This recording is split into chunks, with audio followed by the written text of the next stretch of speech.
Good morning, students. Today we are going to start chemistry of grade 9th. In grade 9th, we have 4 chapters in chemistry. Matter in our surrounding, is matter around us pure, atoms and molecules and structure of atom. Today I am going to start with the first chapter, matter in our surroundings. As you have studied in the previous grades, what is matter? Matter is anything that has mass and occupies space, and the presence of which can be felt by any one or more of our 5 senses. Example. Good morning, students. Today we are going to start chemistry of grade 9th. In chemistry, we have 4 chapters. Matter in our surroundings, is matter around us pure, atoms and molecules, structure of atoms. Today I am going to start with the first chapter, matter in our surroundings. Matter. Anything that has mass and occupies space and the presence of which can be felt by any one or more of our 5 senses. For example, wood, air, table, pen, etc. For example, pen. If we take pen, it's having weight and it's occupying the space in the surroundings. So this is a matter.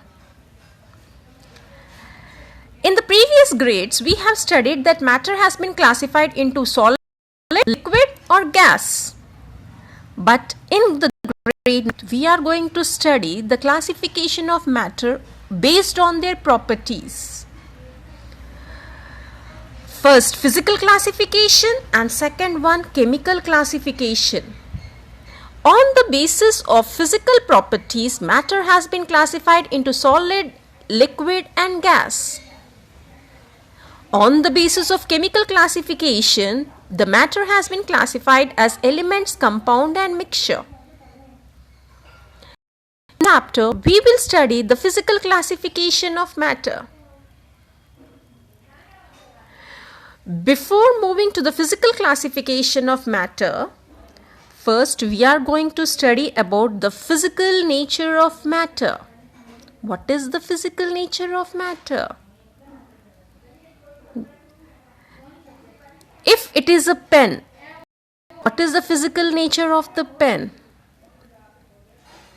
In physical nature of matter, we are going to study about matter is made up of particles.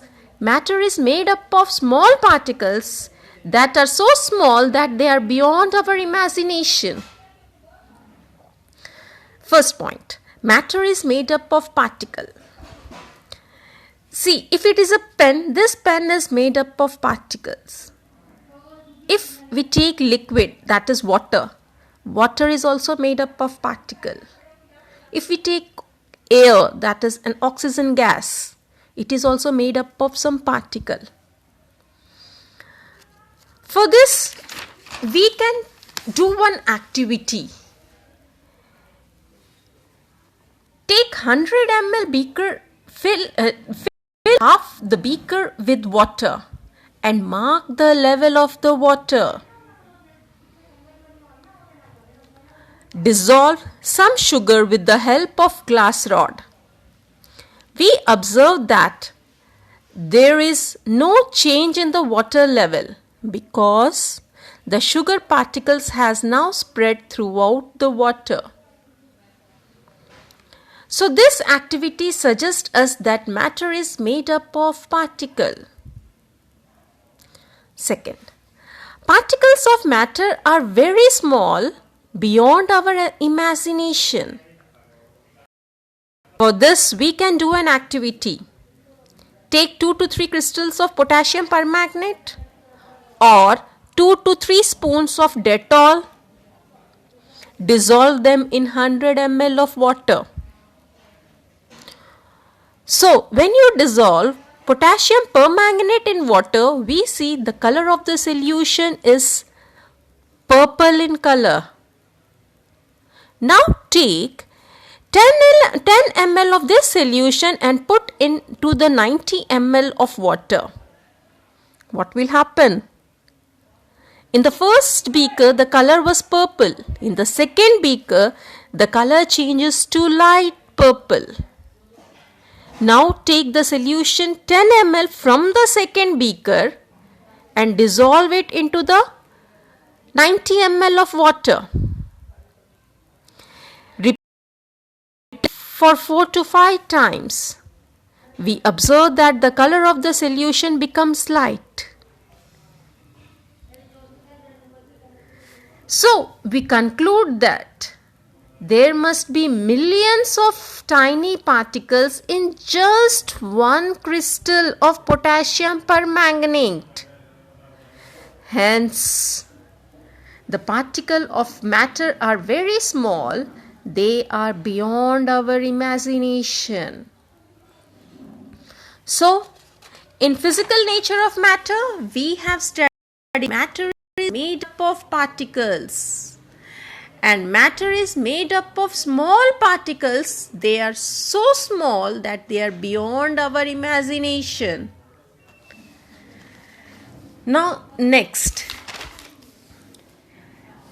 Characteristics of particles of matter. What are the characteristics of particles of matter? Particles of matter have space between them. Particles of matter are continuously moving. Particles of matter attract each other. Particles of matter have the space between them. For this, we can do an activity. Take 10 grams of sugar and dissolve in 100 ml of water. Particles of sugar get into the spaces between the particles of water. This shows that there is enough space between the particles of matter. Second, particles of matter are continuously moving. For this, we can do an activity. Put an unlit incense stick in the corner of your room. We have to go near it so that to get its smell. Now light the incense stick. We get the smell sitting at a distance. So the particles of matters are continuously moving if they possess energy. As the temperature rises, the particles move faster. So we can say that with increase in the temperature, the kinetic energy of the particle also increases. Now what happened? The smell of incense stick has been mixed with the air. So this intermixing of particles of two different types of matter on their own is called as diffusion. Again, I am repeating, what is diffusion? Diffusion is particles of two different types of matter on their own. Now, third point. Particles of matter attract each other. Activity. Open a water tap. Try to break the stream of water with your finger. We are not able to cut the stream of water. This suggests that the particles of matter have the force between them. This force keeps the particle together. The strength of this force of attractions vary from one kind of matter to another kind of matter. So, in the characteristics, we have studied 3 points. Particles of matter have the space between them. Particles of matter are continuously moving. And particles of matter attract each other. These are the characteristics. Now see to the InText question of page 3. Which of the following are matter? Chair, air, love, smell, hate, almond, thought, cold drink, smell of perfume. So matter is anything which has mass and occupies space, like chair, air, smell, almonds, cold drinks, and smell of perfume. The smell of hot sizzling food reaches us several meters away, but to get the smell of cold food, you have to go close. The answer for this is the particles of matter possess the kinetic energy and they are constantly moving. At low temperature, the kinetic energy is low and the particles move slowly. But as the temperature rises, the kinetic energy increases, hence the particle move faster. So the smell of food reaches a several meter away than the smell from the cold food. This is the second point of the characteristics. You have to explain the second point in this question. Third question. A driver is able to cut through the water in a swimming pool. Which property of the matter does the observation show? The particles are held together by force of attraction. But this force of attraction are not strong. Therefore, by applying greater force, a driver can cut through the water in the swimming pool by overcoming the weaker force of attraction present among the particles of water. This observation shows that the particles of matter attract each other. So this is the third characteristic. In this question, you have to explain about the third characteristic of the matter. The last question, what are the characteristics of the particles of matter? The particles of matter have the space between them. Particles of matter are continuously moving. Particles of matter attract each other. So today we are going to stop our class here. Thank you.